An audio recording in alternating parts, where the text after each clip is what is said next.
श्री राम ज्योतिष India YouTube channel में सभी ज्योतिष प्रेमियों का स्वागत है। आज की कक्षा का विषय प्रसंग है कि मिथुन राशि के जातकों के लिए वर्ष 2021 कैसा रहेगा, इस पर विचार करेंगे। मिथुन राशि के लिए वर्तमान में शनि की ढैया चल रही है, जो पूरे वर्ष चलेगी। पिछले वर्ष में भी शनि की ढैया चल रही थी, इस वर्ष में भी शनि की ढैया चलेगी। इसके अलावा दशमेश और सप्तमेश होकर गुरु भी अष्टम भाव में अच्छे प्रभाव देने की स्थिति में नहीं होंगे। अप्रैल के बाद कुछ समय के लिए और फिर नवंबर के बाद देवगुरु बृहस्पति नवम भाव में कुछ अच्छे फल भी प्रदान करेंगे, लेकिन शनि की ढैया कार्यों में कहीं ना कहीं बाधक बनी रहेगी। उधर 12वें भाव में राहु का गोचर और 6वें भाव में केतु का गोचर वर्ष भर बना रहेगा। धन भाव में वर्ष प्रवेश के समय धनेश धन भाव में है, लाभेश लाभ भाव में है। ये एक अच्छी स्थिति है, लेकिन राहु गुरु और शनि के कमजोर गोचर पर्याप्त लाभ में या पर्याप्त धन संचय में कहीं ना कुछ बाधा अवश्य डालेंगे। स्वास्थ्य संबंधी परेशानियां भी हो सकती हैं। विद्या बुद्धि संबंधी संतान संबंधी चिंताएं स्वाभाविक हो सकती हैं। मन में कुछ नकारात्मक विचारों का समावेश होना स्वाभाविक है, जिस पर नियंत्रण रखना मिथुन राशि वाले जातकों के लिए बहुत ही आवश्यक होगा। अन्यथा अष्टम का शनि और अष्टम का गुरु शुभ प्रभावों में कमी के संकेत ही प्रकट करता है। फिर भी विचार करते हैं सभी क्षेत्रों का कि किस किस प्रकार से जातक को शुभाशुभ फलों का विचार हम मिथुन राशि वाले व्यक्तियों के लिए कर सकते हैं। मिथुन राशि वाले व्यक्तियों के लिए गत वर्ष की अपेक्षा वर्ष कुछ मिश्रित प्रभाव देने वाला होगा। गुरु का गोचर कुछ समय अष्टम में रहेगा, कुछ समय नवम में रहेगा, तो शुभाशुभ दोनों प्रकार के फल गुरु के द्वारा यहाँ प्राप्त होंगे। लेकिन द्वादश भाव में राहु और 6ठे केतु, ये थोड़ी सी कमजोर स्थिति है और शनि की अष्टम ढैया। इस प्रकार से आर्थिक क्षेत्र में धनागमन तो बना रहेगा, लेकिन पर्याप्त धन संचय में कमी हो सकती है। गत धन या निवेश किए धन में कहीं ना कहीं लाभ में कमी हो सकती है। निवेश किए गए धन की अपेक्षित परिणाम मिलने में कहीं ना कहीं कुछ बाधा हो सकती है और किसी को दिया हुआ धन भी वापस आने में समस्या पैदा हो सकती है। लेकिन नवम भाव के स्वामी के अष्टम भाव में दशमेश के साथ होने पर जो धर्म कर्माधिपति योग बनता है वो अष्टम भाव में बनता है, तो कहीं ना कहीं गुप्त धन की प्राप्ति के संकेत यहाँ पर प्राप्त हो सकते हैं।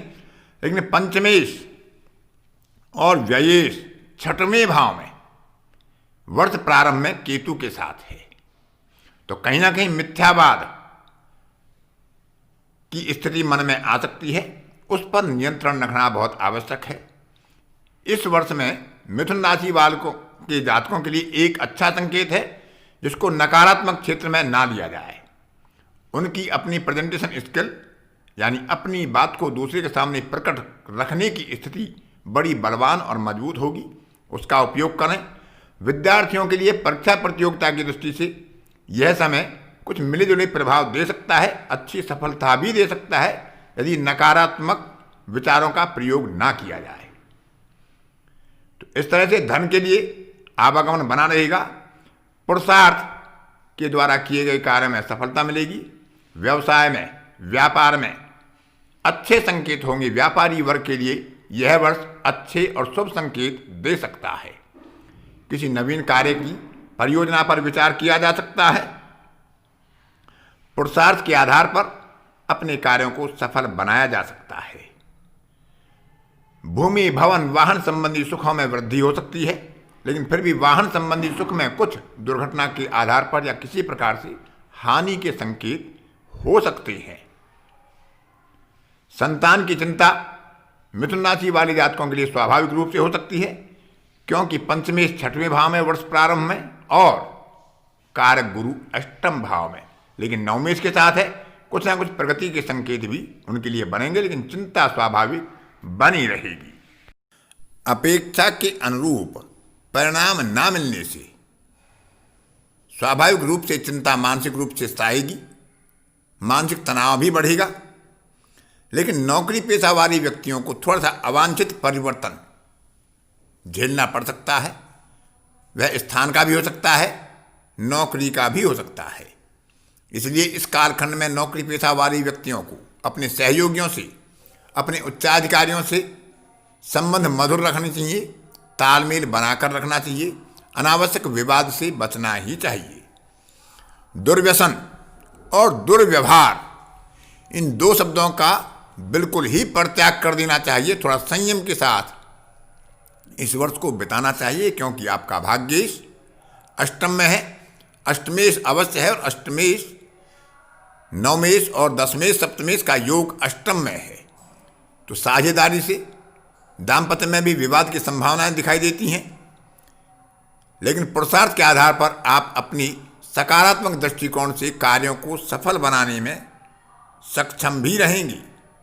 यात्राओं की अधिकता से व्यय की अधिकता होगी, धन संचय में कुछ कमी आ सकती है, लेकिन फिर भी यात्राओं के आधार पर कहीं ना कुछ लाभ के संकेत भी दिखाई देंगे, उनका लाभ भी होगा।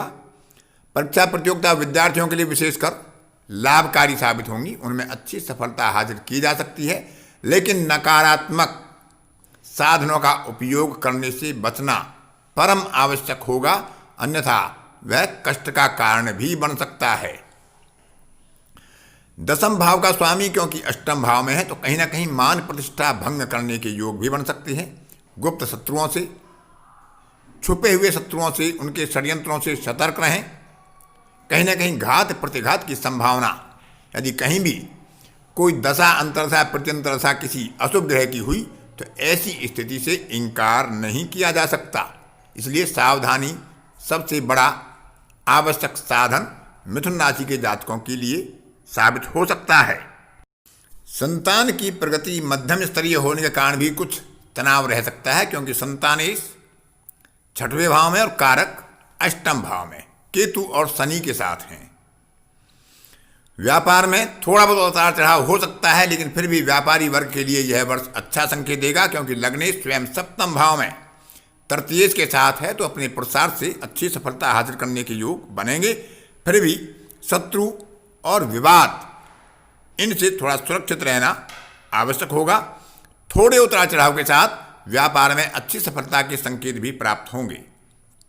नैतिकता और सकारात्मक विचार अपने मन में बनाए रखें। नकारात्मक विचारों का और अनैतिक विचारों का अपने मन में समावेश ना होने दें, उन पर नियंत्रण रखें। अपनी मानसिक स्थिति पर नियंत्रण रखें, क्योंकि चंद्रमा पर नीच के गुरु और शनि का प्रभाव है दृष्टि के द्वारा वर्ष प्रारंभ में, और मंगल का भी प्रभाव है। तो इस तरह से अपने मानसिक बल को बनाकर रखें।